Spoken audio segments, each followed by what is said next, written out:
लिए चलते हैं। खलंका दिवस का आयोजन वहां पर किया गया 50वां, और वहां पर मुख्यमंत्री पुष्कर सिंह धामी जो हैं वो पहुंचे हुए हैं और संबोधित कर रहे हैं। क्या कुछ कह रहे हैं आपको बता दें। 50वां खलंगा मेले का आयोजन किया गया, बलभद्र खलंगा विकास समिति द्वारा ये आयोजन किया गया है और मुख्यमंत्री पुष्कर सिंह धामी ने मेले में प्रतिभाग किया है। देहरादून के बलभद्र खलंगा में 50वां खलंगा मेले का आयोजन किया गया है। श्री विश्वास कावड़ जी हमारे सामने बैठे हैं अतिथि दीर्घा में, हमारे एसएसपी साहब हैं श्री अजय सिंह जी, हमारे विजय गुरुंग जी और हमारी प्रभा दीदी। ये हमारी दीदी हमको बहुत आशीर्वाद देती है, हर समय हमारे पार्टी के कार्यक्रमों में भी बढ़ चढ़कर भाग लेती है। वंदना जी वहां से हंस रही है। यहाँ उपस्थित हमारे लेफ्टिनेंट जनरल शक्ति गुरुंग जी, पदम सिंह थापा जी, कहाँ है पदम सिंह जी? बैठे हैं। ब्रिगेडियर सीबी थापा जी, राम सिंह थापा जी, डीके खड़का जी, दीपक बोरा जी एवं यहाँ पर आए हुए संध्या दीदी भी दिख रही थी, पता नहीं कहाँ चली गई थी। तो हमारे सभी उपस्थित सभी आए हुए हमारे पदाधिकारीगण सभी उपस्थित, मेरे सब बड़े बुजुर्ग उपस्थित, माताएं बहनें, हमारे गोरखा रेजिमेंट के आए हुए हमारे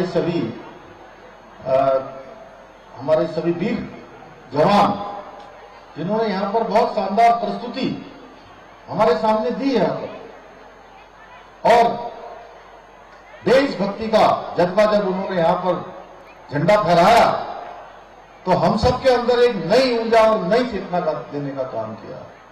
उसके लिए मैं उनके CO commanding officer colonel Gulati साहब का भी, गुलाटी साहब कहाँ है? कर्नल गुलाटी साहब का भी धन्यवाद, उन तक हमारा धन्यवाद पहुंचा दीजिएगा। मैं एक सैनिक परिवार में पैदा हुआ हूं, इसलिए मैं जानता हूं कर्नल साहब कि आपके जवानों ने आपके मार्गदर्शन में यहाँ पर बहुत ही शानदार काम किया। और हमारे मीडिया के सभी मित्र ये हर अवसर पर हमारे साथ होते हैं।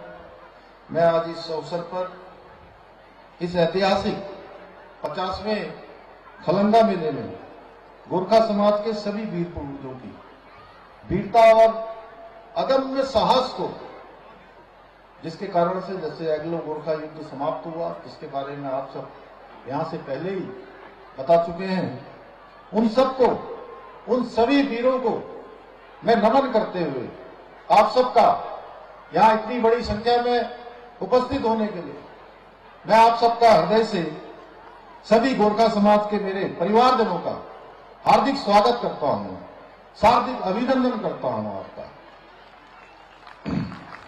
मैं आज के इस अवसर पर वीरभूमि उत्तराखंड के महान सपूत सेना नायक कुंवर बलभद्र थापा और उनके वीर साथियों और उनकी वीरांगनाओं को भी श्रद्धापूर्वक नमन करता हूं। आज के इस ऐतिहासिक खलंगा मेले के 50वें आयोजन के शुभ अवसर पर आप सबके बीच में आकर मुझे अत्यंत ही हर्ष का अनुभव हो रहा है।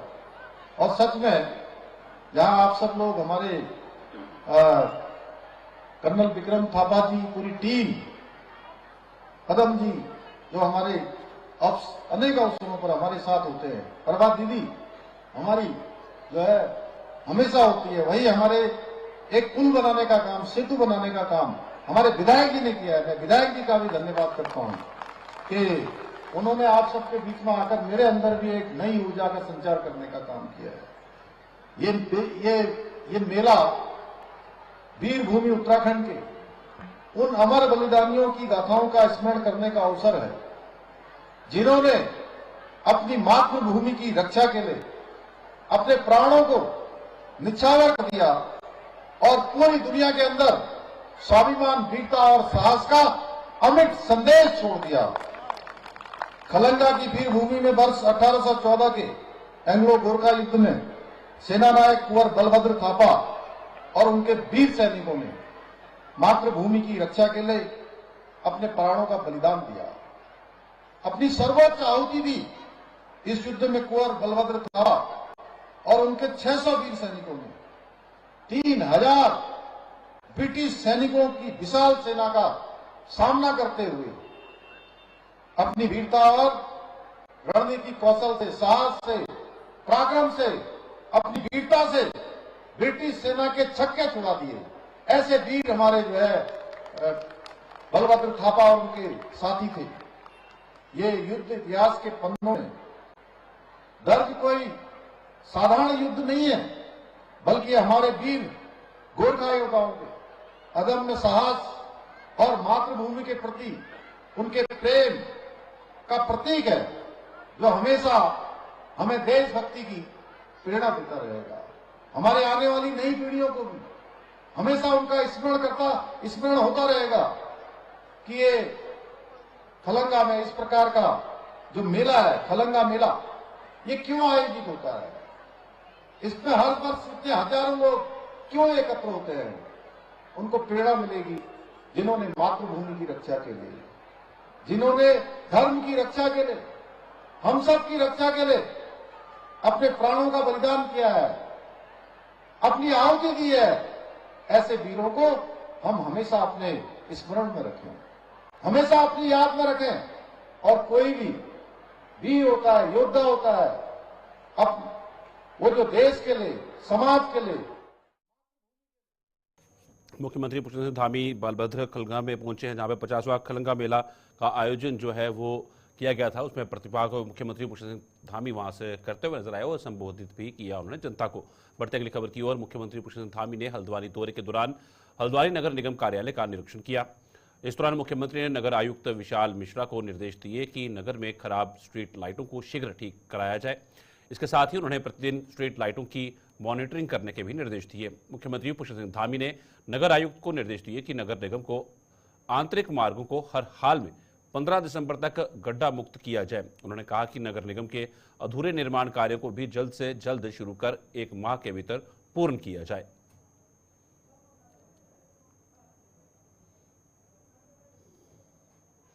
मस्जिद विवाद को लेकर उत्तरकाशी के रामलीला मैदान में हिंदू महासभा का आयोजन हुआ, जिसमें भारी संख्या में दूर दूर गांव के लोग महापंचायत में सम्मिलित हुए। हिंदू संगठन के लोग अवैध मस्जिद को हटाने की लगातार मांग कर रहे हैं। वहीं उत्तरकाशी के पूरे शहर में चप्पे चप्पे पर भारी पुलिस फोर्स लगाई गई है, ताकि कोई हंगामा ना हो और शांतिपूर्ण ढंग से महापंचायत को निपटाया जा सके। प्रशासन ने शर्तों के साथ महापंचायत की अनुमति दी है। इसके साथ ही जिला प्रशासन के द्वारा मस्जिद मोहल्ले के 50 मीटर के दायरे में कल सुबह से ही धारा 163 लगाई गई है। गंगोत्री विधायक सुरेश चौहान ने कहा कि हमको जागना होगा, ये उत्तरकाशी देवी देवताओं का घर है। उत्तरकाशी से बाहरी लोगों को यहाँ नहीं रहने दिया जाएगा और जो बाहरी लोग हैं उन्हें बाहर करने, अपने लोगों को रोजगार देना है। बाबा काशी विश्वनाथ की धरती है और बहुत शांत लोग यहाँ रहते हैं। पहाड़ों के सीधे साधे भोली जनता है। यहाँ जो बाहर से जो ये असामाजिक तत्व आ रहे हैं और यहाँ की डेमोग्राफी को चेंज करना चाहते हैं, तो उसके लिए हिंदू महासंगठन जो जितने भी लोग हैं, जितने भी संगठन हिंदू समाज से जुड़े हुए, हिंदू धर्म से जुड़े हैं, वो सब एक विचार गोष्ठी कर रहे हैं यहाँ पे कि किस ढंग से हम इन लोगों को जो असामाजिक तत्व कैसे हम इनको यहाँ से बाहर करें। और जहाँ जब तक यहाँ जो है मस्जिद का कोई यहाँ पे रिकॉर्ड नहीं है, यहाँ पे एक घर की जमीन, आवासीय जमीन है जिसमें जो है अवैध मस्जिद चलाई जा रही, तो हमारा सीधा ये है कि जो ये अवैध ढंग से जो मस्जिद चल रही है वो यहाँ पे नहीं रहनी चाहिए। यहाँ की डेमोक्रेसी खराब हो रही है और यहाँ के लोगों को जो है इससे दिक्कत है। शुक्रवार को जब इनकी नमाज अदा होती तो सैकड़ों में लोग कहाँ से इतनी तादाद में यहाँ आ गई, क्योंकि यहाँ तो सारे पहाड़ी लोग रहते हैं। हमारे बाप दादा बूढ़ों ने यहाँ पे जो है बड़ी मुश्किल से अपनी आजीविका के लिए यहाँ पे जो है वो किया है। तो हम चाहते हैं कि यहाँ पे बाहर के जो असामाजिक तत्व है, हमें जो मुसलमानों से हमें दिक्कत नहीं है, लेकिन जो असामाजिक टाइप के जो तत्व है वो यहाँ से बाहर जाने चाहिए। और यहाँ मस्जिद का कोई आधार नहीं है, नहीं यहाँ पे उसकी कोई जमीन है, इसे उसे जो है हटा देना चाहिए। देखिए, हम माँ गंगा के उद्गम स्थल के रहने वाले हैं। बाबा विश्वनाथ की नगरी है। और पेवर जिसको कहते हैं कि धार्मिक नगरी है। और कई प्रकार के जो रोहिंग्या मुसलमान यहाँ पर आ रहे हैं, उससे जगह जगह गांव में, चाहे वो फेरी के रूप में, चाहे किसी का माहौल बिगड़ रहा है, इससे लोग गांव में भी भयभीत है, चिंतित है। तो इसके लिए हिंदू महासंगठन की जो है महापंचायत बुलाई जा रही है। इसमें इस तरह की एक धार्मिक नगरी को भी जो है इस तरह से जो है कई प्रकार की जो घटनाएं, अप्रिय घटनाएं होती हैं, उससे लोग चिंतित है। उसके लिए महापंचायत बुलाई, इसमें जो भी बातें महापंचायत जो करेंगे तो उसमें बात होगी। पहले भी आप कह चुके हैं मस्जिद उत्तरकाशी में होनी चाहिए, नहीं होनी चाहिए? देखो, मेरा सीधा सीधा है कि जो हमारे चारों धाम है वहाँ पे मस्जिद का कहीं नाम नहीं है। और ये मस्जिद वाला जो है जांच का विषय है कि मस्जिद कैसे यहाँ पर मस्जिद जो कहते हैं कि मस्जिद बनी है। जब हमने पुराने लोगों से पूछा तो उन्होंने कहा कि यहाँ पे जो है एक मदरसा पढ़ाने के लिए जो है इसको खोला गया था और अब इसको मस्जिद का रूप दिया जा रहा है, तो वो बिल्कुल गलत है और बाबा विश्वनाथ के ठीक ऊपर है, तो वो बिल्कुल कहीं बर्दाश्त नहीं किया जाएगा। कैसे फिर वो कैसे किस तरह से जो है उसकी जो है दाखिला खारिज हुआ, पहले उसकी रजिस्ट्री हुई, फिर उसका इतने सालों बाद 2006 में उसकी जो है दाखिला खारिज हो रहा, मस्जिद से पहले दिखा रहे हैं। तो ये सब जांच का विषय है और उसमें हमारे माननीय मुख्यमंत्री जी ने भी कहा। जिला पंचायतों का आज कार्यकाल समाप्त हो रहा है। कार्यकाल समाप्त होने के बाद 6 महीने या नई जिला पंचायत का गठन होने तक हरिद्वार को छोड़ अन्य 12 जिला पंचायतों के निवर्तमान अध्यक्षों को ही वहां का प्रशासक नियुक्त किया जाएगा। शासन ने इस संबंध में आदेश जारी किया है। जिलाधिकारियों को प्रशासक नियुक्त करने का अधिकार दिया गया है। प्रदेश में ग्राम एवं क्षेत्र पंचायतों के बाद जिला पंचायतों के चुनाव भी टल गए हैं। पंचायती राज सचिव चंद्रेश्वर कुमार की ओर से जारी आदेश में कहा गया है कि हरिद्वार को छोड़कर राज्य के अन्य सभी जिलों में जिला पंचायतों के चुनाव उनका कार्यकाल खत्म होने से पहले अपरिहार्य परिस्थितियों की वजह से नहीं कराए जा सके हैं। निवर्तमान जिला पंचायत के अध्यक्ष संबंधित जिला पंचायत के उप प्रशासक का कार्यकाल गठित जिला पंचायत के कार्यकाल की समाप्ति के बाद ग्रहण कर लेंगे। आदेश में कहा गया है कि नियुक्त प्रशासक सामान्य रूटीन काम को ही देखेंगे, नीतिगत निर्णय नहीं लेंगे। विशेष परिस्थिति में यदि नीतिगत निर्णय लिया जाना आवश्यक है तो प्रकरण संबंधित जिलाधिकारी के माध्यम से शासन को भेजा जाएगा। उस पर राज्य सरकार के निर्देश पर कार्रवाई की जाएगी। गंगोत्री नेशनल पार्क के गेट शीतकाल के लिए बंद कर दिए गए हैं। 1 अप्रैल से 30 नवंबर तक इस पार्क में अब तक 30,000 से अधिक पर्यटक आए। वहीं फॉरेस्ट विभाग को यहां से 76 लाख रुपए का राजस्व प्राप्त हुआ है। आपको बता दें कि गंगोत्री नेशनल पार्क के अंतर्गत गौमुख, ग्लेशियर, नेलोंग वैली एवं गरतांग गली का दीदार करने हर साल पर्यटकों की भीड़ लगी रहती है। 30 नवंबर को शीतकाल के लिए यहाँ के चारों गेट बंद कर दिए जाते हैं। 1 अप्रैल पुनः पर्यटकों के लिए इसे खोल दिया जाता है। 30 नवंबर 2024 को गंगोत्री राष्ट्रीय पार्क के चारों गेट शीतकाल के लिए बंद कर दिए गए हैं। और जैसे कि विदित है कि 1 अप्रैल से लेकर 30 नवंबर तक राष्ट्रीय पार्क खुला रहता है पर्यटकों के लिए।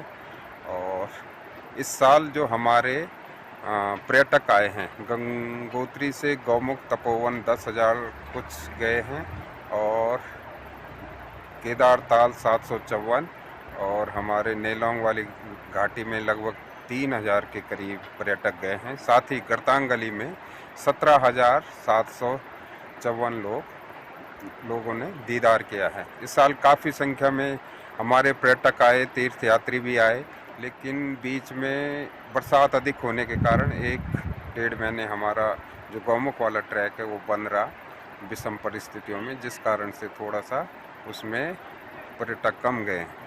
बाकी इस बार जो हमारा लगभग 78,754 के करीब हमारा भौतिक वित्तीय लक्ष्य प्राप्त हुए। इस वर्ष का जो हमारा यात्रा सीजन रहा है गंगोत्री राष्ट्रीय पार्क का, वो बहुत ही उत्कृष्ट रहा है। लोगों का भरपूर सहयोग मिला, स्थानीय प्रशासन का सहयोग मिला और यही कारण रहा कि विपरीत परिस्थितियों में भी हम अपने पर्यटकों को अच्छी सुविधा दे सके, उनके जान माल की सुरक्षा कर सके। और यह सब करते हुए हमने पूरे वर्ष में जो 6 महीने का हमारा कार्यकाल रहता है यात्रा सीजन, उसमें लगभग 30,000 हमारे जो पर्यटक हमारे यहाँ आए और बहुत ही अच्छा रहा। लोगों ने कुछ तस्वीरें भी खींची जिसमें कुछ वन्य जीवों की तस्वीरें भी उन्होंने कैद किया।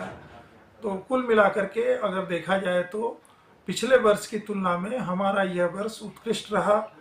हमको लगभग 76 लाख रुपए का राजस्व भी प्राप्त हुआ। उसके अलावा जो टूरिज्म के कारण स्थानीय लोगों को जो रोजगार मिला, उनको जो प्राप्ति हुई वो अलग है। यह तो जो धन हमें मिला वो केवल एक मात्रात्मक है। तो कुल मिलाकर के अगर हम इसका मूल्यांकन करते हैं तो पिछले 3 सालों में उत्तरोत्तर हमारे पर्यटकों में वृद्धि हुई है और हमारा जो पार्क है उसकी ख्याति दिनों दिन बढ़ रही है। लोग इधर आकृष्ट हो रहे हैं। यह मेरे लिए उत्तराखंड में सीएम आवास, राजभवन सहित कई सरकारी संपत्ति के भवनों के कर बकाया हैं। बार बार नोटिस मिलने के बाद भी पूरा कर जमा नहीं हुआ है। कर ना चुकाने से गढ़ी कैंट छावनी बोर्ड के कर्मचारियों और पेंशनरों को परेशानी उठानी पड़ रही है।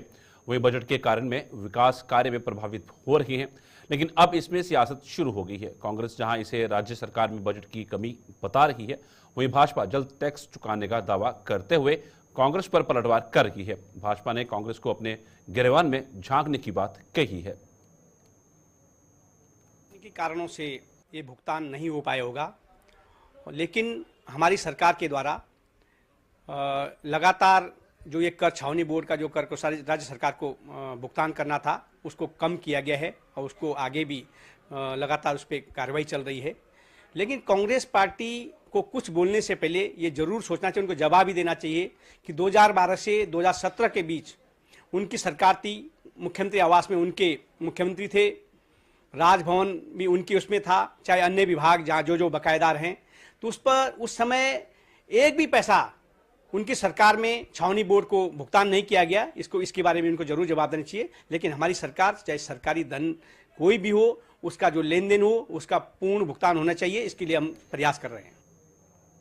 राजधानी देहरादून में क्राइम लिटरेचर फेस्टिवल का आयोजन किया गया, जिसके दूसरे दिन इस फेस्टिवल में उत्तराखंड के पूर्व डीजीपी और कई राज्यों के पूर्व डीजीपी के साथ साथ फिल्म जगत के लोग भी सम्मिलित हुए।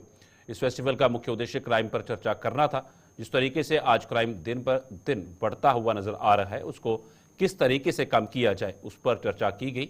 इस मौके पर पूर्व डीजीपी अशोक कुमार ने बताया कि इस फेस्टिवल का जो मुख्य उद्देश्य है वह यह है कि आज की युवा पीढ़ी लगातार क्राइम की दुनिया में कदम रखती हुई नजर आ रही है। उस युवाओं को किस तरीके से क्राइम की दुनिया में जाने से बचाया जाए, इस पर चर्चा की गई। इसके साथ ही पूर्व डीजीपी अनिल रतूड़ी ने कहा कि हर चीज के 2 पहलू होते हैं। इस फेस्टिवल के भी 2 पहलू हैं, जिसमें एक साहित्य और दूसरा क्राइम है, क्योंकि फेस्टिवल का नाम भी क्राइम लिटरेचर रखा गया है। और इस फेस्टिवल के माध्यम से जो चर्चा यहाँ पर हुई है वह जनता के बीच पहुंचे और युवा पीढ़ी क्राइम छोड़ साहित्य की ओर बढ़े। वो इसके पहलू हैं। एक तो है साहित्य का, जो लिटरेचर है। अगर आप शेक्सपियर को देखेंगे अंग्रेजी साहित्य में, तो मैकबेथ में वॉल्टिंग एम्बिशन है जिसके आधार पर वो मर्डर करता है राजा का, वो भी क्राइम है, लेकिन वो शेक्सपियर का साहित्य है। तो साहित्य अपनी जगह है, क्राइम दूसरा पहलू है। साहित्य एक वृहद सब्जेक्ट है, ये उसका एक उत्सव हो रहा है, उसी के भीतर एक जॉनर है क्राइम लिटरेचर का। तो क्राइम लिटरेचर क्या है? क्राइम एक समाज में हिंसा की चीज़ है। सभ्य समाज में हिंसा का कोई स्थान नहीं। कानून व्यवस्था को बनाने के लिए सारी व्यवस्था इसीलिए बनाई गई है। लेकिन मानव के अंदर भगवान बनने जैसी क्षमताएं भी हैं और राक्षस की जो प्रवृत्ति है वो भी जिंदी है। तो राक्षस की जो प्रवृत्ति है वो ना हो, वही अपराध करती है। तो उस राक्षस को पहचानना, उस राक्षस से कैसे हम डील कर सकते हैं, उसके लिए क्या व्यवस्था हो सकती है, ये भी एक इसका पार्ट है। तो जो मनुष्य को हम कहें, एक बात आपने देखी होगी कि बड़ी दुर्भाग्य की बात है कि मनुष्य के, हर मनुष्य के अंदर, क्योंकि वो राक्षस जिंदा है, इसलिए उसको रेप, मर्डर ऐसे सीरियल देखने में बड़ा मजा आता है। उसको अंग्रेजी में कहते हैं वाइकेरियस। तो वो एक तरीके से अपनी वो वाइकेरियस चीज़ को सेटिस्फाई करता है। ये बहुत अच्छी बात नहीं है। धीरे धीरे इससे टेस्ट खराब होता है। लेकिन जब हम इस क्षेत्र में मस्तिष्क को चलाएंगे, तर्क करेंगे, वार्तालाप करेंगे, उसके साहित्य को पढ़ेंगे, तो अच्छा और बुरा हम समझेंगे। और बुरे को जब हम पहचानेंगे तभी उसको पीछे छोड़ सकते हैं। उद्देश्य यही है कि क्राइम संबंधित मुद्दों पर चर्चा हो। क्राइम के क्या कारण हैं, क्या जेनेसिस है, कहाँ से हुआ और क्या साइकोलॉजी है, चाहे वो सड़क संबंधित क्राइम हो, सड़क दुर्घटनाओं संबंधित, चाहे वुमेन के अगेंस्ट क्राइम हो, चाहे बच्चों के अगेंस्ट क्राइम हो, चाहे टेररिज्म हो। टेररिज्म पे काफ़ी चर्चा हो रही है इस फेस्टिवल में। तो हर एक पे जब चर्चा होगी तभी कुछ आगे उससे निकलेगा। तो हम एक प्रकार से ये एक बौद्धिक चर्चा भी है और एक सारे स्टेक होल्डर्स को एक प्लेटफॉर्म पे लाके चर्चा भी है। उसकी बहुत बड़ी वैल्यू है कि इस लिटरेचर फेस्टिवल के थ्रू फिल्म वाले, लेखक, पब्लिक वाले सब एक प्लेटफॉर्म पे आ रहे हैं। तो ये इसकी वैल्यू है। जैसे एक छोटी सी मैं आपको एक उदाहरण देना चाहता हूँ। कल जब पहला दिन था, प्रकाश झा जी यहाँ मौजूद थे। हमारे बीच में अविनाश सिंह तोमर मौजूद थे, जिन्होंने अभी साबरमती लिखी है, मिर्ज़ापुर लिखी है। माता श्री मंगला जी मौजूद थी। उनके हाथों के द्वारा एक ऐसे व्यक्ति को सम्मानित किया गया है इसमें, जो बीकानेर के SHO हैं। वहाँ पर एक 2 वर्ष की बच्ची के साथ में रेप की घटना होती है। उसके पेरेंट्स हट जाते हैं पीछे, वो उसको फाइल नहीं करते, कोई भी किसी भी तरह का बयान नहीं देते। लेकिन वो SHO को लगता है कि यार पुलिस के अलावा एक नागरिक होने की भी जिम्मेदारी है, और वो खुद उस केस को लड़ते हैं अपने संसाधनों से, और फाइनली जो है सज़ा होती है। तो मेरे ख्याल से इससे बढ़िया उदाहरण कुछ नहीं हो सकता कि crime literature festival of India के अंदर इस तरह के लोगों को भी बुलाया जा रहा है और उस क्राइम को एड्रेस किया जा रहा है। तो हम अगर एड्रेस करेंगे तो फिर हम उससे बचाव भी कर सकते हैं, चाहे खुद के लिए हो, चाहे दूसरों के लिए हो। और वो क्राइम किसी भी तरह का हो, चाहे वो डिजिटल क्राइम हो रहा हो, चाहे वो सड़क पे क्राइम हो रहा हो, चाहे वो घरों में क्राइम हो रहा हो। तो मेरा ख्याल है कि एड्रेस करना इंपॉर्टेंट। गरुड़ के राजस्व पुलिस क्षेत्र अंतर्गत एक कलयुगी बेटे द्वारा अपनी मां के साथ बलात्कार करने का मामला सामने आया है। राजस्व उप निरीक्षक कुंदन मेहता ने बताया कि एक 64 वर्षीय महिला ने प्राथमिक दर्ज कराई है, जिसमें महिला के सगे बेटे ने उनके साथ बलात्कार किया है। महिला की तहरीर के आधार पर महिला के 28 वर्षीय बेटे के खिलाफ BNS की धारा 64 के तहत मुकदमा दर्ज किया गया है। परिजनों के अनुसार महिला के बेटे पर भूत प्रेत का साया होना बताया जा रहा है। महिला उसको एक तांत्रिक के पास ले गई थी। देर शाम बेटे ने अपनी 65 वर्षीय मां के साथ ही बलात्कार कर दिया।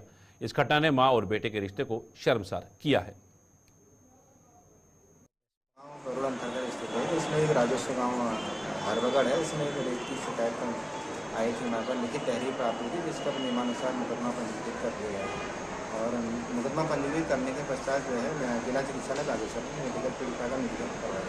जो लड़का है अपनी माँ के साथ बलात्कार करने की शिकायत प्राप्त हुई। विकासनगर में CRPF बटालियन और स्थानीय पुलिस के द्वारा फ्लैग मार्च निकाला गया। इस दौरान CRPF के अधिकारियों का कहना है कि वर्ष में एक बार ये वेबसाइट मार्च उनके द्वारा निकाला जाता है, ताकि वक्त पड़ने पर वे जिस क्षेत्र में सेंसिटिव जोन है वहां पर पहुंच सकें।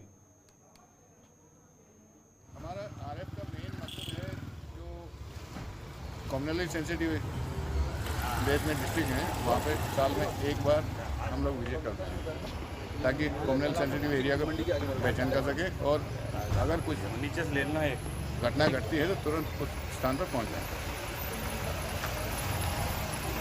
ये हमारा एक रूटीन एक्सरसाइज होता है, जिसमें हाइपर सेंसिटिव साल में एक बार और सेंसिटिव 2 साल में एक बार हम लोग सेंसिटिव एरिया को विजिट करते हैं। उसी उद्देश्य को ध्यान में रखते हुए हम लोग यहाँ पे देहरादून डिस्ट्रिक्ट में ये एक्सरसाइज करने के लिए आए हैं। Thank you. आपका नाम, आपका पद? सर, मेरा नाम डेप्यूटी कमांडेंट विजेंद्र सिंह है, और हम अपने कमांडेंट महोदय श्री महेंद्र सिंह के आदेशानुसार रुड़की के भगवानपुर थाना क्षेत्र में स्थित हंग टॉयज एवं टेक्सटाइल लिमिटेड द्वारा और यूनिटेक लांटिक प्राइवेट लिमिटेड सरिता विहार न्यू दिल्ली के कर्मियों पर प्लांट से जबरदस्ती गार्डों को धमकाकर स्क्रैप डील का उल्लंघन करते हुए स्क्रैप से लदी हुई 9 गाड़ियां ले जाने का आरोप लगाया है। कंपनी के assistant manager admin Munish Kumar ने बताया कि इतना ही नहीं, यूनिटेक लांटिक प्राइवेट लिमिटेड की ओर से नासिर फाल्गुनी राय, आलम मुनव्वर आदि लोगों द्वारा उनका ऑफिस में आकर उन्हें धमकाया गया। कंपनी के assistant manager admin Munish Kumar ने बताया कि 22 नवंबर को स्क्रैप उठाने के लिए उनकी कंपनी द्वारा 2 करोड़ 36 लाख रुपए का कॉन्ट्रैक्ट दिल्ली की कंपनी को दिया गया था, परंतु कंपनी द्वारा जो पेमेंट करनी थी वह नहीं की और 66 लाख रुपए बकाया है। उन्होंने बताया कि दबंग द्वारा गाड़ियां जबरदस्ती निकाल ली गई, जिस पर जब मेरे द्वारा पुलिस को फोन किया गया तो पुलिस की मदद से हमारी गाड़ियां रिकवर हुई।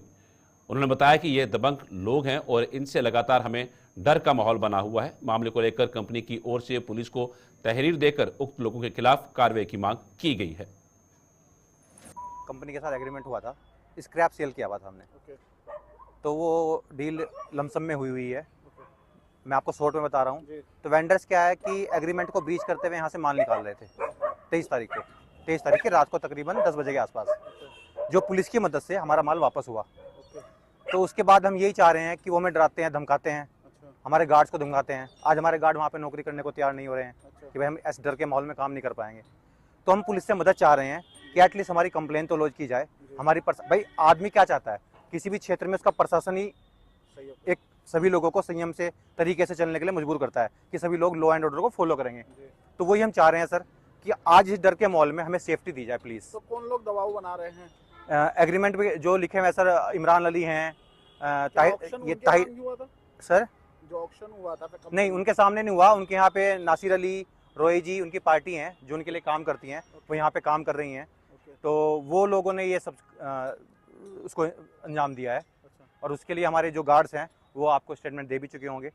और इसकी हमारे पास वहाँ की रिकॉर्डिंग भी है, जब हमारी गाड़ियाँ खड़ी रही हमारी पुलिस ने मदद की, कोई बात नहीं, बिल्कुल हम दोहराए नहीं है। बट सर हमारी सेफ्टी के लिए हमारी कंप्लेन तो ली जाए सर, हम यही चाह रहे हैं सर। हम सुरक्षित कैसे, हम सुरक्षित। गुलिस्तान पर खबरों में सिलसिला यूं चलता रहेगा। फिलहाल वक्त और छोटे से ब्रेक का, जल्द लौटते हैं वापस।